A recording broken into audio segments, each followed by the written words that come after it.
Has everyone adjusted their sound down a little bit?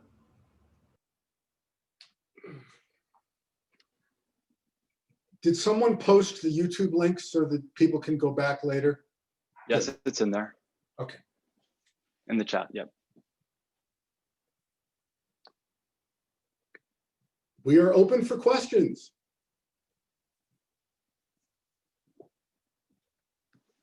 Paul, did you want to start off with the question? With my question, it wasn't first in the chat, and that contravenes Michael's idea that the earliest question would be there first, but I'm happy to, unless, as long as Michael agrees. And Brendan, you can go back. There was a certain amount of activity in the chat that weren't questions. Michael, my question was, at a later point in your wonderful video, you say the process achieves requisite variety. And I'm not sure why you have that assurance. And it's a requisite variety between the input from the audience and the demands that the protagonists respond just to what's from the audience. So as long as there is a strong moderator, the requisite variety is there. If the moderator does not do their job, the requisite variety will disappear very quickly. So you need a strong moderator, but with the strong moderator and the requisite variety there, much can be accomplished. Good, I misunderstood. You're talking not about the RV achieved as a consequence of the exchanges and a coming together of the points of view. No guarantee of that. Correct. Thank you.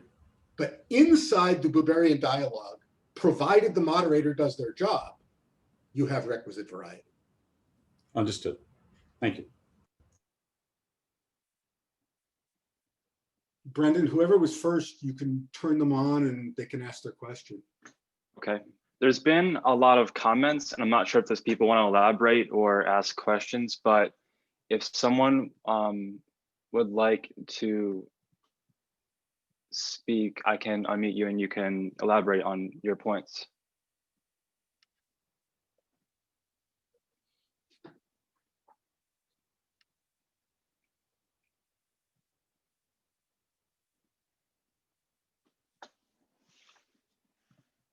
So just put something in the chat saying if you want to say anything. Okay. Bernard, I'm going to unmute you now. Yeah. Michael, I want to congratulate you on a very clear and, well, basically a wonderful presentation that is clearly targeted at people outside the magic circle of cyberneticians. And I think you've done a great job there to get across, you know, the complexities and subtleties of coming to the I-thou relationship and doing all the things which make conversations work properly. I say this from the standpoint of having spent 50 years or so immersed in Gordon Pask's cybernetic theory of conversations, which is technically very complicated and very difficult to get across to people in a short and simple way. But I say everything that you said as being fully compatible with Pask. So well done. Thank you. Well, that means I've listened to you and Paul. Thank you. Well, the I, thou, and the I, it, of course, is fundamental to Pask's central framework from conversation theory that Bernard was also involved in developing. So it's a resonance there that's very, very strong. Larry, since I don't see anybody else picking up, can we turn Larry on and let him talk for a minute? Sure. Okay, Larry, you were unmuted. Yeah, thanks, Michael. Very interesting presentation. My question is, there are many methods that are advanced by various people, including people within our own circle, for facilitating dialogic process. And for example, Stafford Beer's integrity. I guess I'm curious if there's any way to compare these methods other than having personal experience with them. My observation would be that almost all of the methods that others articulate presume two things. One, the people who are talking, the protagonists, actually have an interest in listening. And the second is that they are willing to engage as opposed to talk over the other person. And the alternative is things like open space that only work really well. And I would say that Syntegrity only works really well when everybody already has some commonality in the room. And in the absence of that commonality, you just get a mess. So my personal observation over the past 20 years is that it's lovely to presume the protagonists are interested in listening and are interested in engaging, but I think it's generally a false presumption. It's lip service. They're interested in presenting. They're interested in talking over the other person. They're not interested in stopping to listen enough to actually make some progress. They just want to score points. And the way around that is to take the focus away from the protagonist. If you turn the focus back into the audience and then make it that what the audience hears, what their insights are, becomes the focus, you remove the ability of the protagonists and their natural inclination to dominate things from the equation.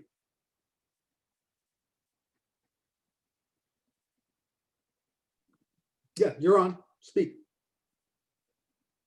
Larry, can you unmute him again, Brandon? Yeah, should be unmuted now. Sorry. Or Yeah, I agree with you. I think, though, that we are making an assumption. You're making assumptions about people. And those assumptions are about people in our current society, currently the case. And I'd like to think that cybernetics also has something to say about, what could be the case, how people could be, in which case some of those assumptions would fall away. Well, my problem with that, Larry, is that we have to deal with the world we're in. And in the world we're in right now, we have a problem. We have a lot of cacophony. I forgive these noises, guys. My computer is going cuckoo. All right. So we have a lot of cacophony because people are just talking past one another or over one another, or what you didn't quite get to hear that Whoopi Goldberg said when she did her thing like this was, you're just talking over one another. It would be nice if we were in a much more polite, engaged, interested in each other world. I don't think that's the world we're in. And I think we have to deal with the world we're in rather than the one we wish we were in. Brendan, turn him on again. Yeah, but it's also important to imagine.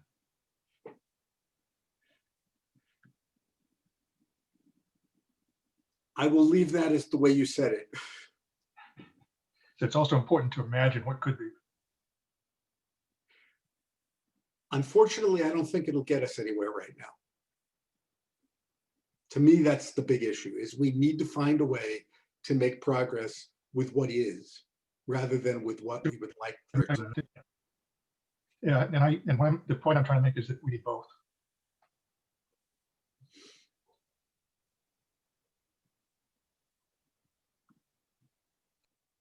Paul or Judy?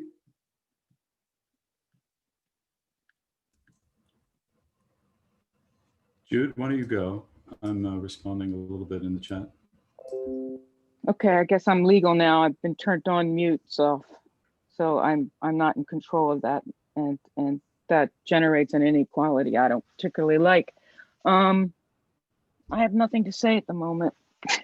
I think there are models in cybernetics. I prefer conversation nested in peace as a need, where generosity and the biology of love guide the doing. And all of this has come to me through cybernetic models, and without imagining what can be, I'm bored with what is. I am totally bored. And Michael, I understand your need to tell in your way what you see as what is. but I want something new. And I have found that in conversations, as I suggest, that newness is more likely to emerge. And I think without imagining, there is no hope. And without hope, what's the point?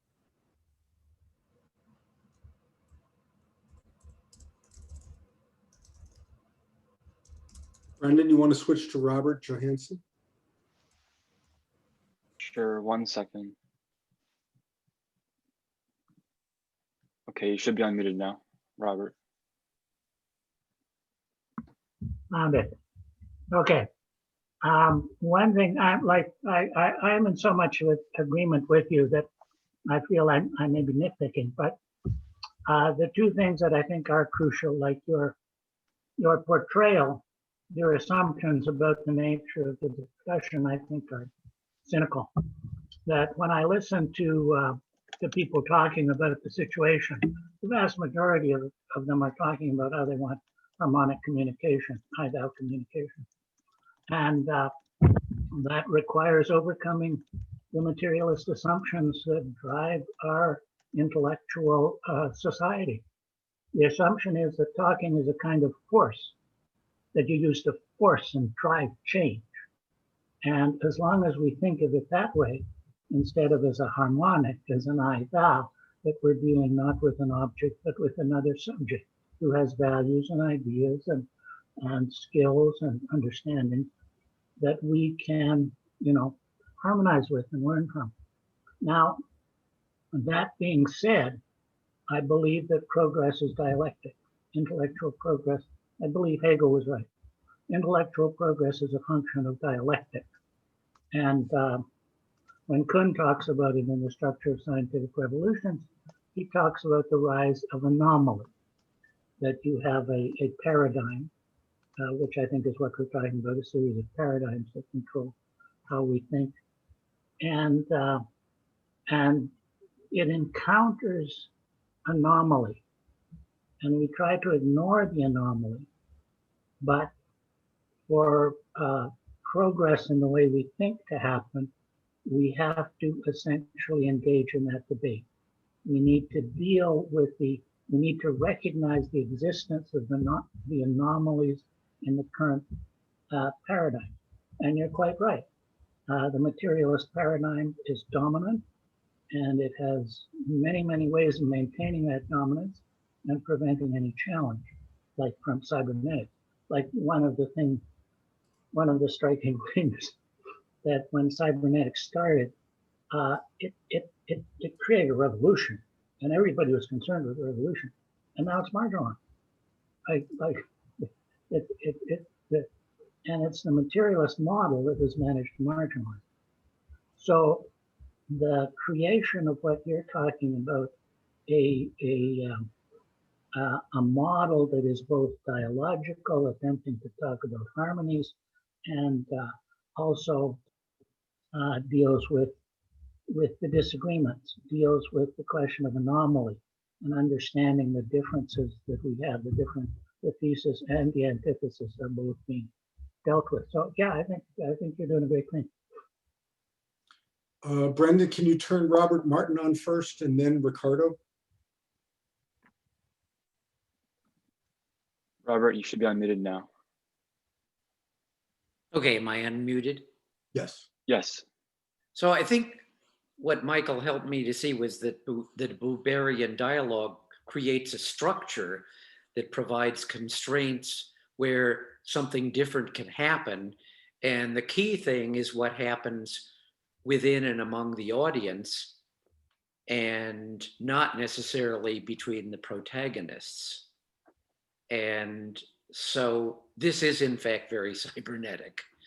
I think you did an excellent job of pointing that out. When we create some constraints, then, and this is something that Judy also mentioned, then we provide an opportunity for people to act in a different way. For those who... Not necessarily the protagonists, but the audience. So the audience comes to see the situation in a different way. And then maybe they're able to act in a different way with each other. My experience in Hungary and my understanding of the experiences in Britain from the 1960s were both that progress that ensued happened among audience members who may have then reached out to the protagonists for further involvement, but it was the audience self-organizing after the event that led to some form of progress. And just because we have to do academic things, if we're going to talk about enabling constraints, I will remind everybody that Alicia Guerrero has a great book on this, and I can send out the link afterwards. But her book is all about how constraints can be viewed as enablements of opportunity. Absolutely. Brendan, I guess Ricardo next. Sure thing. Okay, Ricardo, you should be unmuted now.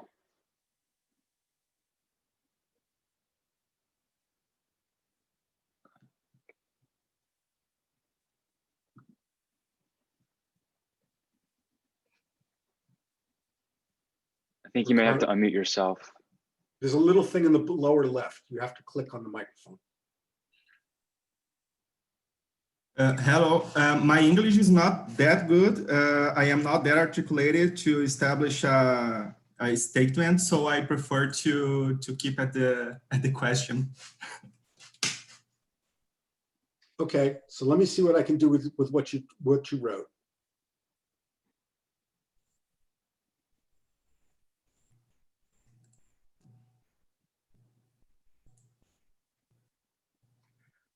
So up to your last sentence, the problem with argumentative asymmetry is it's not getting us anywhere. When we had people who actually were engaged in what others in this group refer to as conversation, there was some possibility for protagonists who had opposing points of view to stop and actually treat each other with the respect enough to see if there was something there to move forward with. But that's not the world we're in. The world that we're in is these people don't listen. They don't have respect. They're not interested in trying to do something with each other. They're interested in trying to score points. And they are fully convinced that whatever their point is the correct point. So because of that, it seems impossible for us to make use of argumentative presentations in the form of debates, in the form of two people taking positions, in the form of the 5 ladies of the View, whatever form you like. It's not getting us anywhere.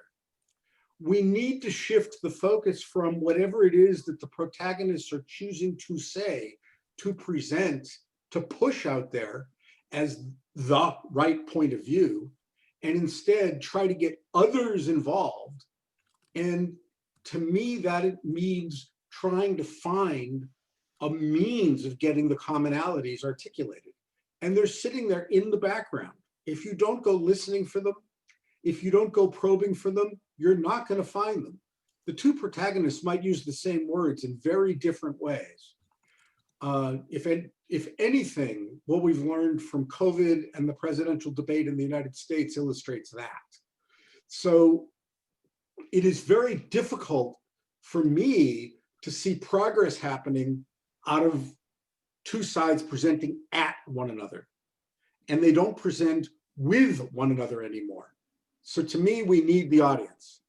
And I see Jude waving her hand. So Brendan, can you turn Jude back on? You should have the ability, Jude, to unmute yourself now. Okay, thanks. Can you hear me? Yeah. Yes. Okay. I wanted to respond to what you just said, Michael, and about the two. I think what it requires is a shift in epistemological views. We need provocations, maybe provocative perturbations. Somebody mentioned perturbations and stability. But what can we do to provoke things like what Piaget called accommodation, which is my interest? And I don't know if we can do that in conversations with the groups you're pointing at, with the people who, like the President of the United States of America. I mean, the one thing that that Trump has made clear for me is the construction of reality, and that he is very, very good at it. He's very good at constructing a reality that people are willing to listen to, at least 70 million Americans. And that intrigues me. And I haven't seen anybody play that out in the literature, be it in the mainstream literature or otherwise. And so I think that's very interesting, in that it's a real opportunity right now with what he's been able to do to address radical constructivism in the mainstream. And yeah, that requires conversation, but I think it requires more than conversation. I think it requires performance from an artistic point of view. For that, I defer to other people. I guess jump to Art Collings and then to Alan Lewis. Art, you can turn yourself on. Yes, I have. Well, first off, thank you for the presentation. This is the second time I listened to it, and I think I especially appreciate what a skill you have for simplifying matters in all senses of the word, and especially with regard to this business of that it's desirable to have the system reach us to work towards achieving a stable kind of state versus this versus the idea that that conversation and other acts of the imagination will perturb a system.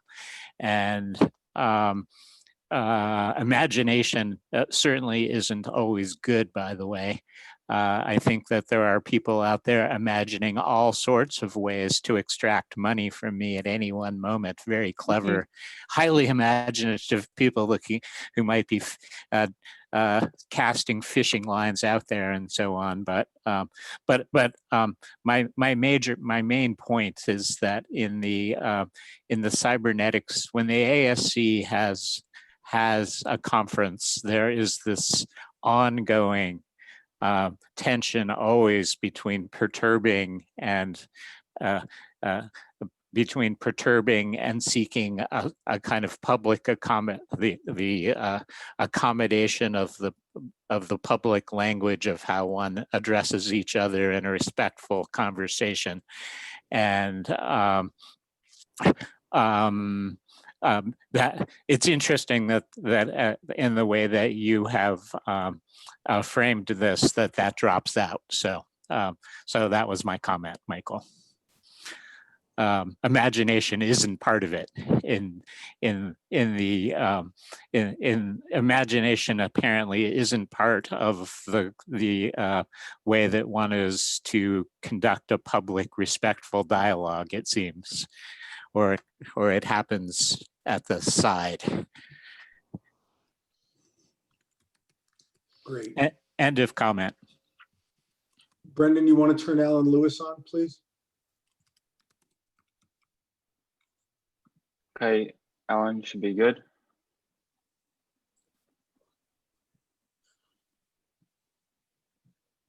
You may have to unmute yourself. You should have the opportunity to do it now. Oh, wait.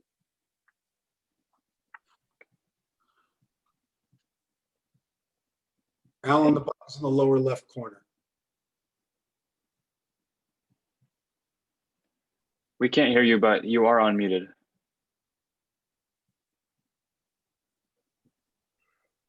Okay, we'll come back to Alan. Go to Deborah Forster, and then we'll come back to Alan.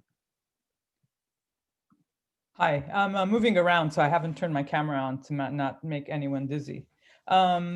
But a colleague pointed out to me that racists think that anti-racists are fake, and that Trump followers really see him as genuine, as the one who's revealing the real truth about politics. And when Biden talks, they want to gag because they feel it's fake and inauthentic.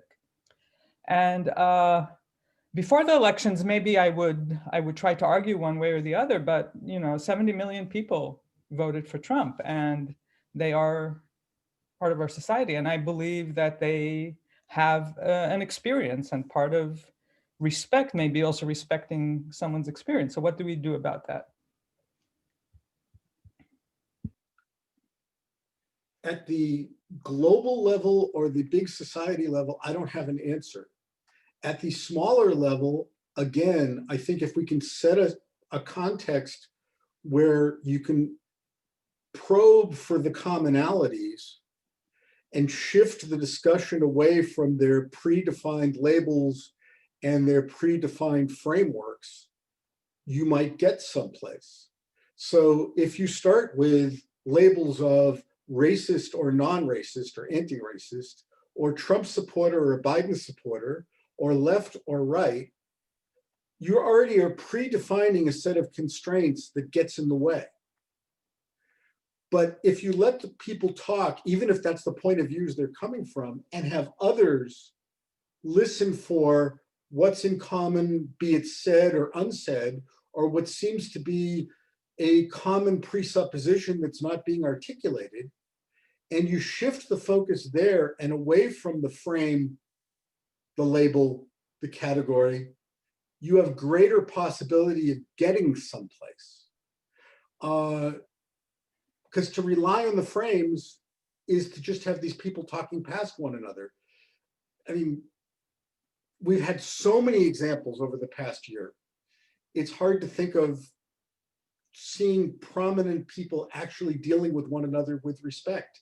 It's rare.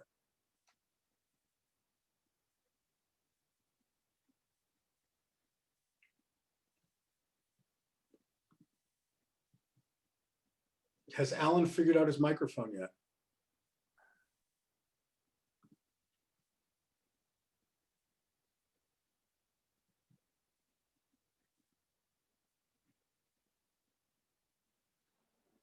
We still Art. can't hear you. Art, you're waving your hand.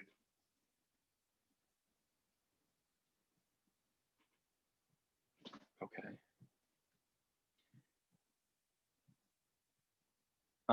Babu, did you want to say anything based off your comment? If not, I can move on to the next person. I don't know who the next person is, so I defer to you and Art to figure that out.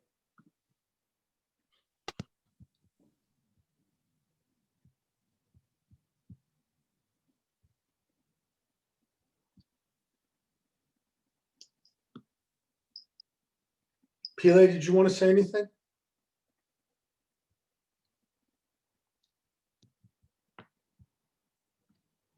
Brendan, can you turn Pile on? Sure.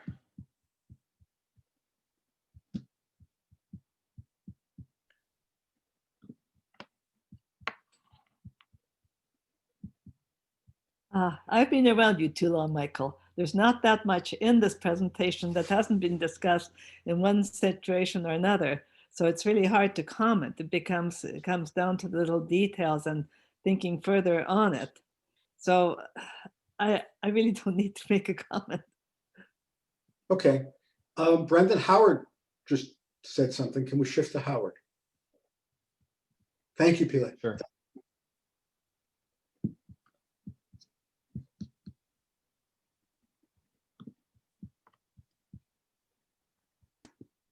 Hello. I suppose, my comment is similar to others who've made comparison between the Buberian dialogue and other group process techniques. Michael, I hear you protesting the racist, anti-racist framing, and yet the technique that you propose does presuppose a framing that is initiated by the hosts of the dialogue. And so I'm wondering what that framing is, or in what context this type of, if we consider all group process, a toolkit of group process techniques, in which type of situations or context is this one that you're proposing most efficacious versus others? There hasn't been enough of it done, Howard, to know where it's most efficacious versus not. In the frameworks in which it's been done, it works when the audience is allowed to play the role that I have suggested, and it fails when either there isn't a strong moderator or when the protagonists just resist very strongly giving that role over to the audience. And it will accomplish nothing if the two protagonists basically agree with one another, because there isn't anything for the audience to do. So as long as you have people that are at least orthogonal, if not oppositional, then you've got something to talk about. I've seen it used in faculty meetings in universities, and it's worked very well. But academics tend to be long-winded and happy to go on, and the idea that the protagonists don't get to talk is very welcome to the members of the audience in a faculty meeting. So I don't know. I mean, the British Mensa Society did it maybe 15 or 20 times. I did it 7 or 8 times in Hungary, and I've done it a few times since. So I'm aware of maybe collectively 25 or 30 times this has been done. That's not a large enough sample to give you some opinion about efficaciousness.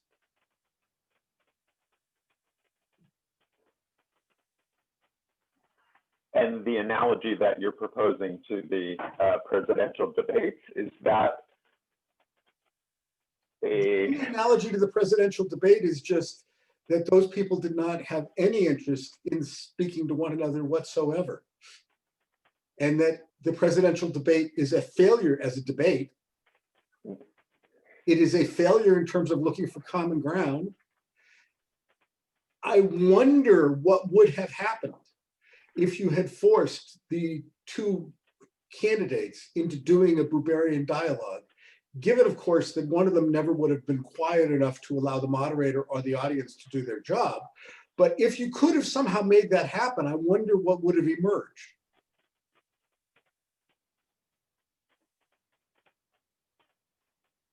We'll never know.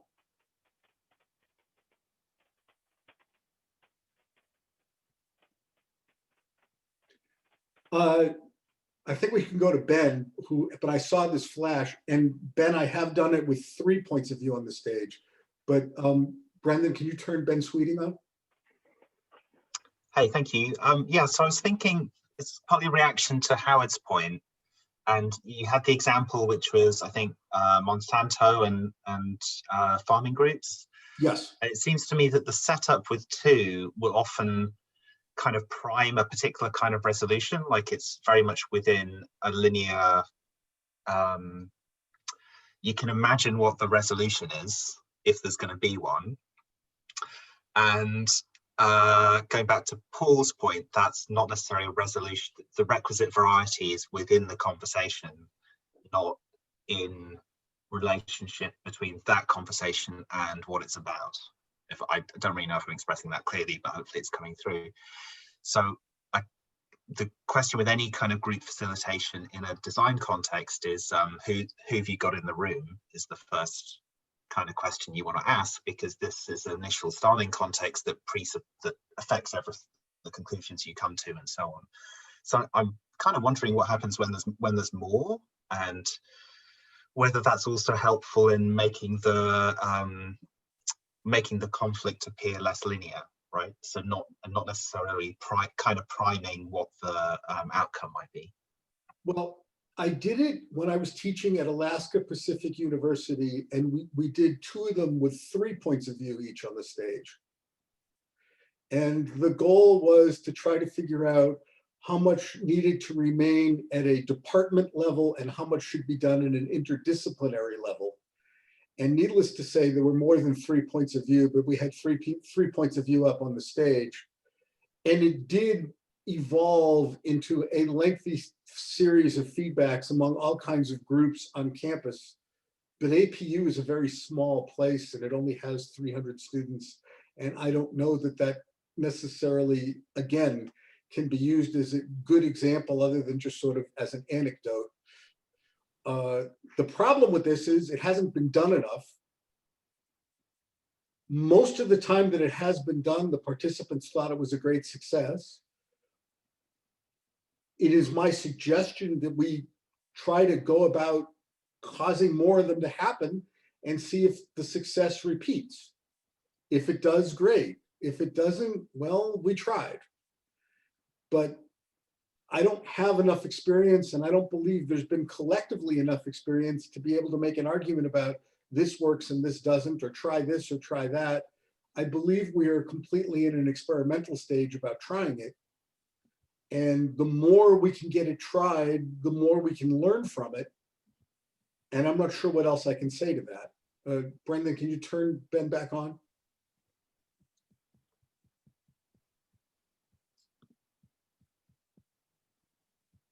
You're on, Ben. Sure. Thanks, Michael. I think, Jude, did you put in the chat consensus model works with many? Was that a reaction to comment? Could you follow up with that? Is that okay? Am I on?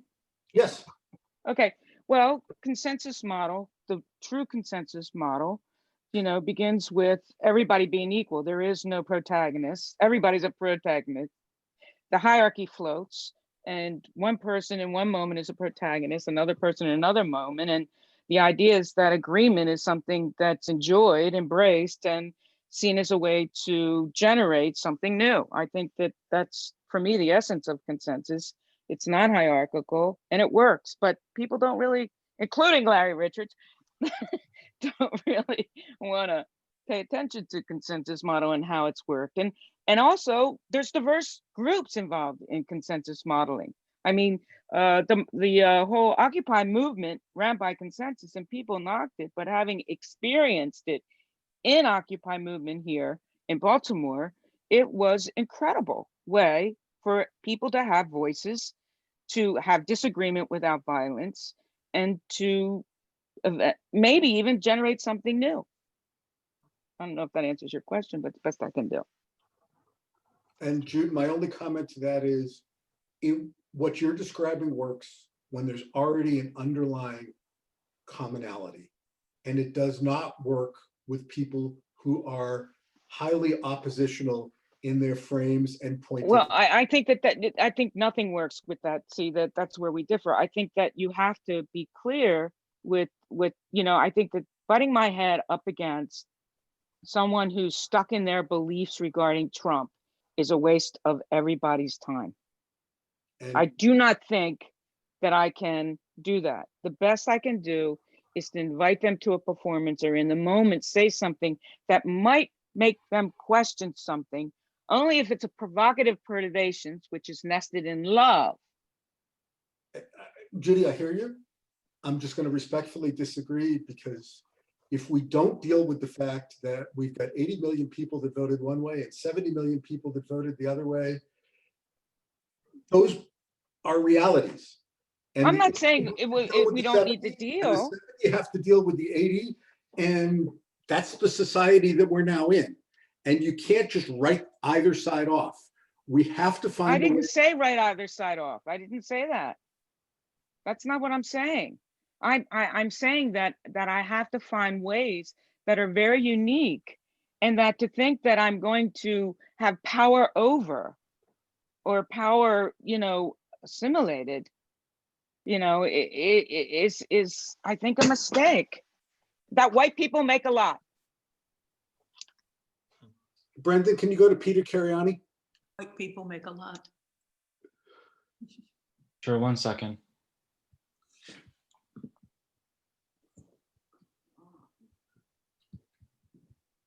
Art, could you unmute him for me, please?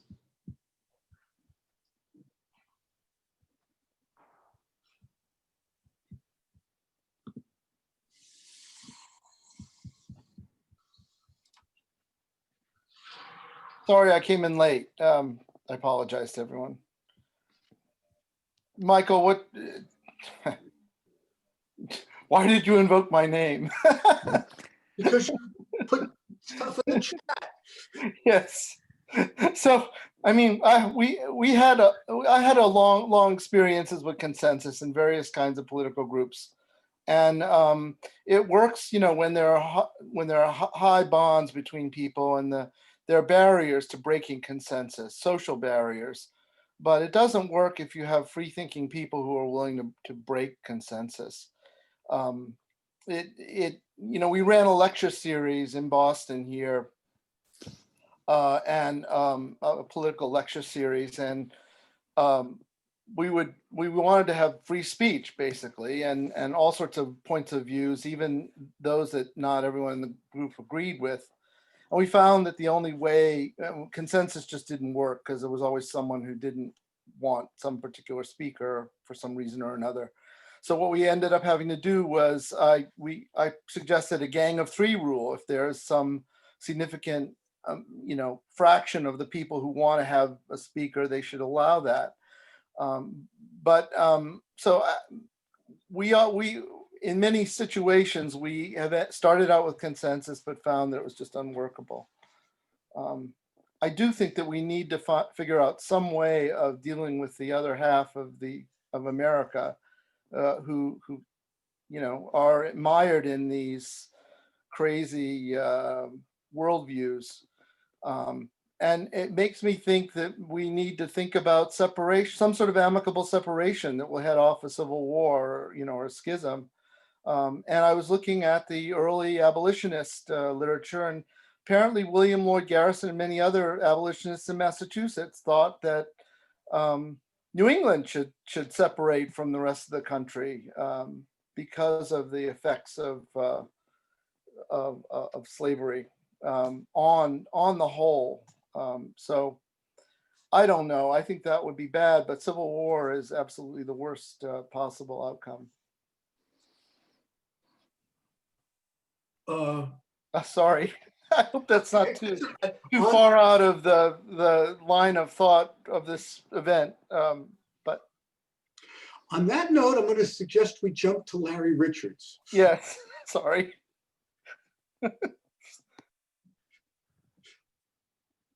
Larry, you're on. If you can unmute. Yeah, I was just making an observation in our current world, particularly here in the United States, that I observe two what seem to be very fundamental assumptions held by different groups of people, which are contradictory. It's so contradictory that I don't even imagine a resolution. On the one hand, there are those who think that all humans have value, that they have unique contributions to make to the world.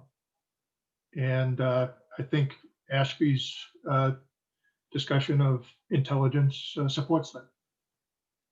And so that's a side I'm on.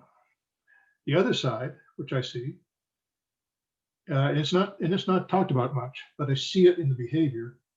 People who think that there are certain individuals who are elite, who have more to contribute, much more than the rest. And as a result, they also think that the only way the world can work is with the control of resources by that few, that elite. I'm just curious, you know, if anyone else sees any other way to resolve this other than an entirely new system. David, I'm going to unmute you if you want to speak up. Sure. A lot of you don't know me. I'm sort of on the sidelines of cybernetics, but I enjoyed your presentation, Michael. It had me thinking along a particular dimension in terms of conversations, going from storytelling through to Bubererian I, thou. And in that spectrum, what I'm seeing is that the Buberian kind of conversation invites a co-creation of a co-evolving understanding. And it has to have this sort of creative aspect, but it also has to have some sense that both parties in the conversation are involved in reshaping their future. And so the current media doesn't really allow that. Good storytellers don't really allow that because just the numerical imbalance. And so our system selects for those storytellers that are good at telling their story, but they don't select for people that are going to be engaging in Buberian dialogue. So I'm listening to the world situation, where do we go? And I recognize that really we can only act at a local level. We can only act in conversations with each other. And that what that does is it shapes the forces that then generate as kind of we'll call it a steady state, or it shapes the society that we have. I don't think we're going to get very far at trying to pretend we understand the forces that are shaping the society, or sort of saying that the society is like some big system and we can tweak these things. The society that we have, I see as kind of an outcome of the various forces that are taking place at the local level. So I'm enjoying this conversation, and I keep trying to think, well, what is it that is going to encourage co-creation, and what is it that discourages it, and how one can influence it? So I was struck by reflecting on your Buberian approach for group conversation as having some overlap with Tom Schulte's theater, where he gets the theater people, the people that are in the audience, becoming part of the theater. And it has some similar flavor for me. Understood. I'm going to make an observation that it wasn't part of my talk, but it's something that I did a few years ago. One of the things that goes along with the idea that you revise your beliefs based on evidence is the entire notion of Bayesian statistics. And what is not talked about when people talk about Bayesian stuff is that no one actually behaves in the manner that the Bayesian methodology describes. You don't keep track of every piece of disconfirming evidence as it comes along so that you have it in a storehouse waiting to be counted up later. In the beginning, you just discard it. You don't pay any attention to it. At some point, the disconfirming evidence rises to a level where you're beginning to notice it. And when you're beginning to notice it, the next decision is, do I pay attention to it or not? And only after you've decided to pay attention do you now start counting in order to do the belief revision. If you alter the Bayesian math to reflect those three stages, what happens is, if you start in any system where the two sides are more than one standard deviation apart, they never can arrive at a consensus. They will always reinforce the coalescence around 2 points. If you try it with 3 points, the same thing happens. It will just further reinforce the 3 points. So while we like to think that we have this nice math statistics thing that says if you present enough evidence, we can do belief revision and we will get to consensus, it requires as a starting point that the observations and the beliefs not start too far apart. When they start too far apart, they don't come together. And the only way around that is to go off to look at something else.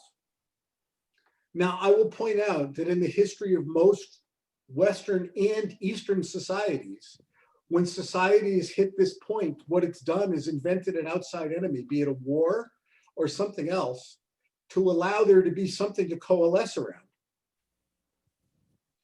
It would be a shame if the only way we can get through our 80 million, 70 million split is to have to go to war. And I will note that we're at war with a virus. And we have a pandemic, and that's not doing the trick. We need yet something more. So my observation is that at the societal, global, big group level, we're past the point of finding a way to get those things to come together. And then we have to go back to the smaller groups people finding a way to make progress in smaller contexts, and then hoping that what catches on from the smaller contexts can become a movement that then gets to bigger things. But I don't think we can start with the big stuff. I think it's too late. I'm not as pessimistic as Peter, but I'm close.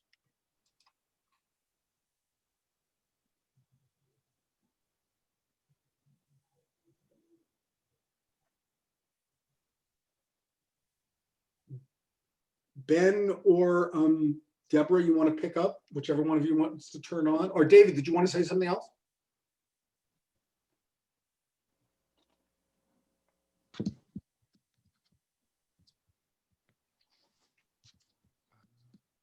Michael, who should I pick? Go to Deborah, please. Okay.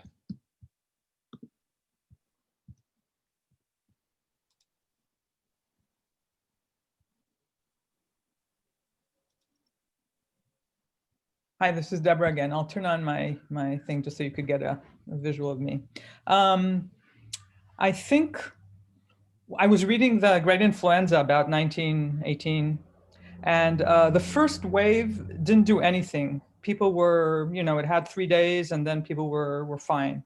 And then a second wave hit in September, and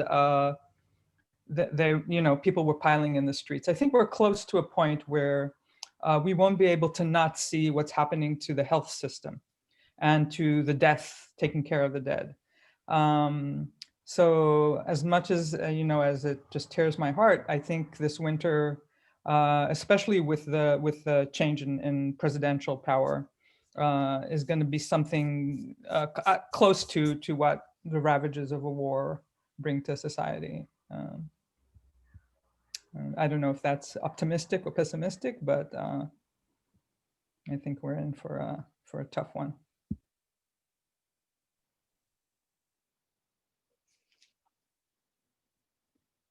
Ben, Larry, Robert.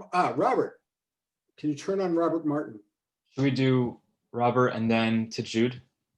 Yeah. Okay. Okay, am I on? Yep. Yep. Yeah. So, well, a couple things. One is I live in Missouri, and I am surrounded by a lot of people who voted for Trump. And so what you find is that the situation is among individual voters is much more complex than we have represented here. Some people you can talk to and some people you can't. Some people are your friends and it's like, gee, how did I get to be friends with him or her? And then you have an opportunity to enter into trying to understand where they're coming from. And the problem is adjusting yourself, in this case, myself, to be able to listen to them, to them. But there is a method, and that's a method that is used by therapists, and that is that when you enter into someone else's reality and live with them in that reality so that you understand it, they begin to be more open to you as an individual. So Thelonious Monk is famously reported to have said to one of the people, one of his side musicians that he had hired, well, I was taught, who was white, and he said, well, I was taught to hate white people, but I find it very difficult to maintain it consistently. Meaning that as you get to know people and you begin to associate with them, your view of them changes and their view of you changes. And so things come about in a different way. And there have also been this famous YouTube by a Black musician who associates with people who are KKK members, and he has a full wardrobe of KKK paraphernalia, which they have given to him as a result of their reaching a point where they realize, no, I don't want to do this anymore. So there is this ability to, if you can find a way to do it, and I'm looking for that if you spend time with them and interact with them and begin to understand where they're coming from, where they may decide to change themselves or not. I mean, that's, you have to deal with that. But the point is that this is something that we have not brought up to this point, and that is this idea of entering into their world, not to agree with it, but to understand it and let them know that you understand it and that you still regard them as a human being, and that you regard them as being worthy of being treated decently, and all of this sort of thing. That's the spect aspect of respect. I think before we go to Jude, let's go to Hans, who just said something that I think helps, and then we go on.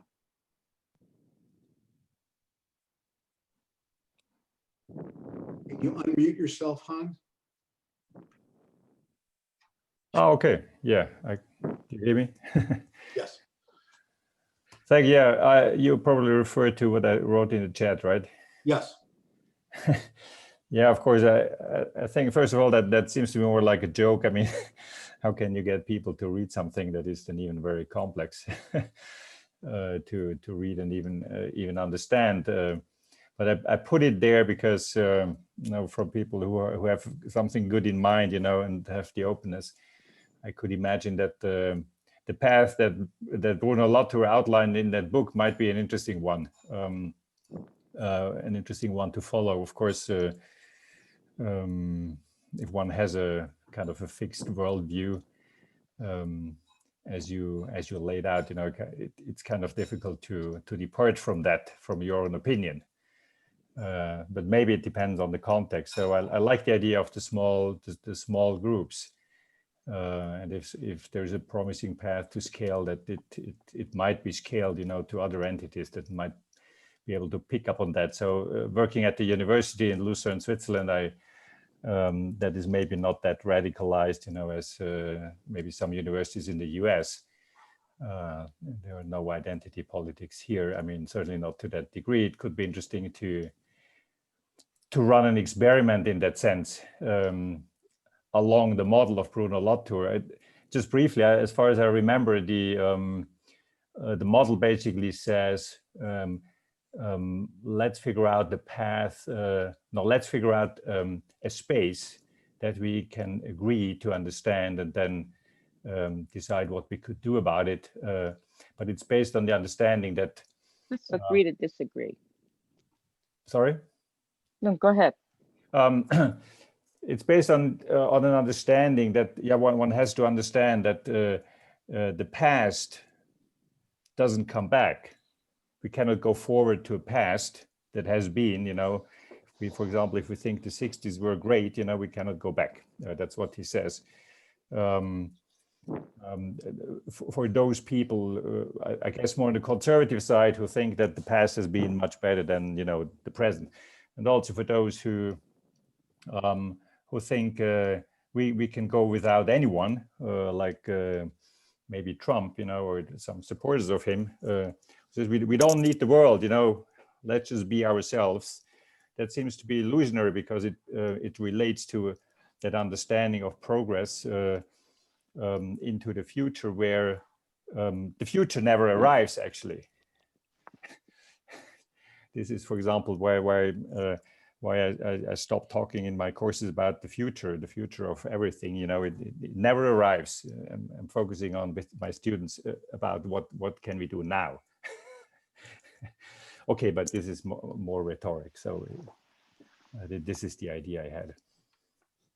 But it seems to be too intellectual, of course, and not really down to earth, I guess. Bruno Latour is hard reading. Okay, can I say something? Yep. I want to go back to Deborah Foster's point, and I think it's a very important point in regard to what I was trying to articulate earlier about accommodation. And I think it's a guy named Dexler who does a lot with radical constructivism and Piaget's work about assimilation, accommodation, and adaptation. And the idea that accommodation only happens when one's experience says, I need to accommodate. I need to create a whole new scheme for understanding this. And I think that, Deborah, what I heard you pointing at was that paradox of maybe when things get worse, it'll get better. The past is past. And one more thing, the past is past. The present happens anyway, and our false statements and agreement have to give into the future. It's my only hope. Yeah, I think I agree. You know, people talk about Kuhn as paradigm shift, but there's also Ludwig Fleck, who wrote about the genesis of a scientific fact. He was a Polish Jew who wrote in the 1930s, and he talks about the thought collective. And he actually describes how you form a thought collective. Kuhn actually wrote a foreword to his book when it was republished. And he said, Kuhn said, well, I don't understand because I only think about individual scientists.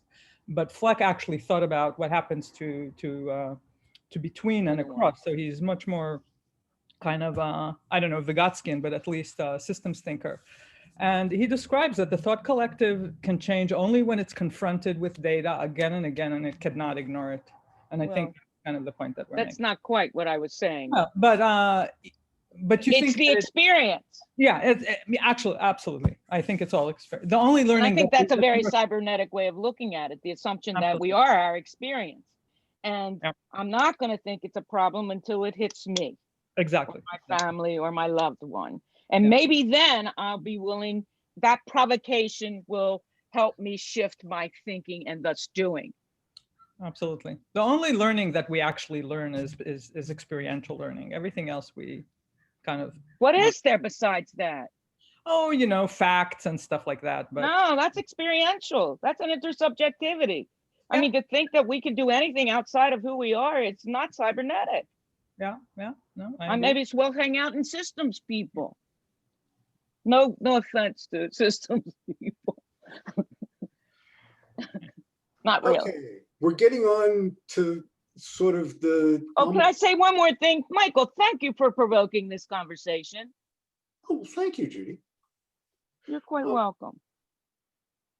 Is there anybody else that would like to say anything? I'm going to say one last thing before I turn it over to Paul, but is there somebody else who would like to talk? Could you either wave your hand or put a comment in the chat box? Genevieve? Klaus? Larry's calling on you guys. Genevieve, do you want to say something? Klaus, do you want to say anything? Yeah, I want to say something. First of all, I have to apologize. My audio didn't work until you started the discussion. So I didn't hear anything of what you said, but I had enough sense of the discussion as to what I could comment on. I think one of the important things is that in conversation, it's less important that what you're talking about, but that you keep the process going. In order to get the process going, you have to basically find something that they have in common. We have a lot of relatives, not one, that are Trumpites beyond belief, but we talk about other things, and then we sneak slowly certain kinds of things in there, and that's, I don't think it changes radically a radical position, but it is one way of at least keeping the conversation going. That is, to me, far more important.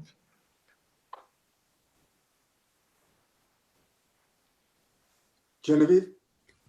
Hello. Genevieve, 85, did my PhD in cybernetics back in 1990. Very interested in this whole conversation. Just a couple of points. I find myself quite amazed at the extent of the polarization that's happened in America. I don't see it happening here in the same way. Politically, there's a tendency to follow what goes on in America, and that is disturbing. But what I'm a bit surprised in this conversation so far is that role of high tech and the giants, the communication giants in all of this. How do you see that affected? I can't from the conversation, I haven't really seen a recognition of that influence, but maybe I've missed it. Thank you. I think I brought it up a little when I talked about the idea that we are in a society where social media and the media do wonders at reinforcing whatever silo you happen to be in, allowing you to find people who adhere, or at least seem to adhere, to similar labels, use similar categories, and allow you to not have to deal with the disconfirming evidence and the so that you can isolate yourself. And that was not necessarily true, especially centuries ago. If you were in a village and you were encountering everybody every day, if you had shall we say, a discordant point of view, they all were going to see you and you were going to see them, and you needed to deal with it. You didn't get to go hide 20 miles away, because if you did, you'd starve. That's not the society that we're presently in. Ben had a question.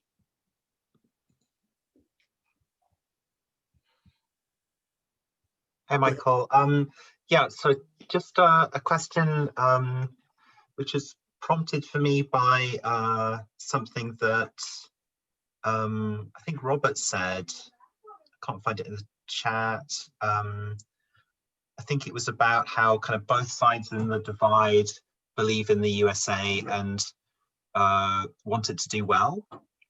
And this just prompted a thought in me for a question, which was, is the common ground that you're seeking necessary? Is it always like, oh great, we've got some common ground, let's build on that? Or sometimes might the common ground be actually recognizing kind of common assumptions that are driving the conflict? I think both. So I'm now going to speak from an example. So the town I grew up in, Marblehead, Mass, was one of the last places in the United States that had legal religious zoning. And it was upheld by the US Supreme Court until the mid-1960s. The town was extremely divided.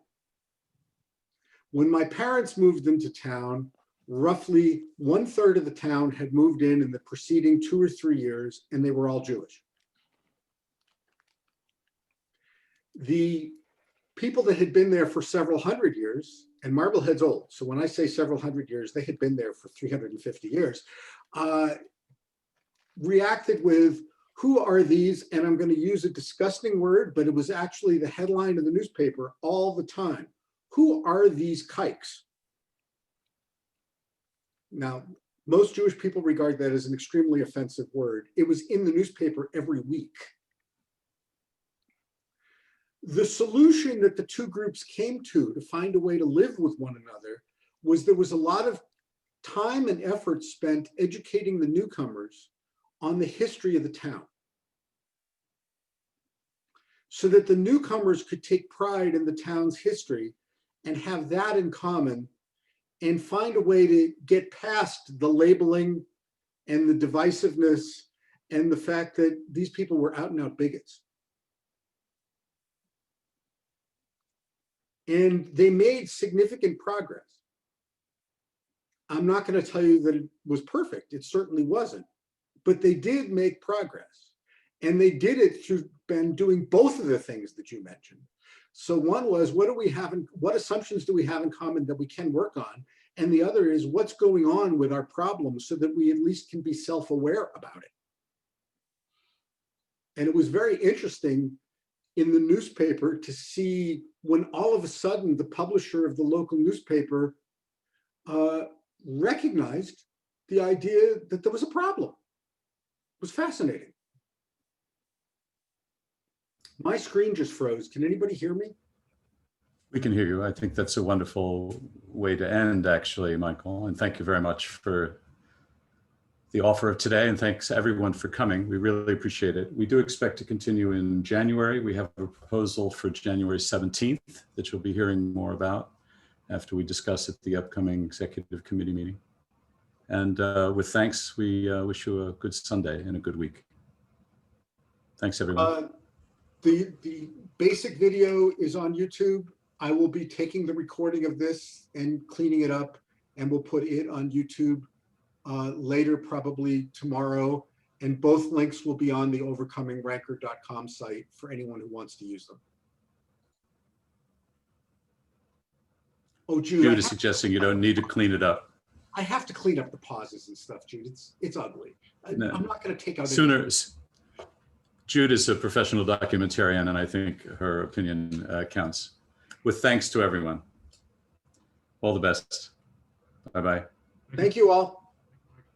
Thanks again, everybody. Michael.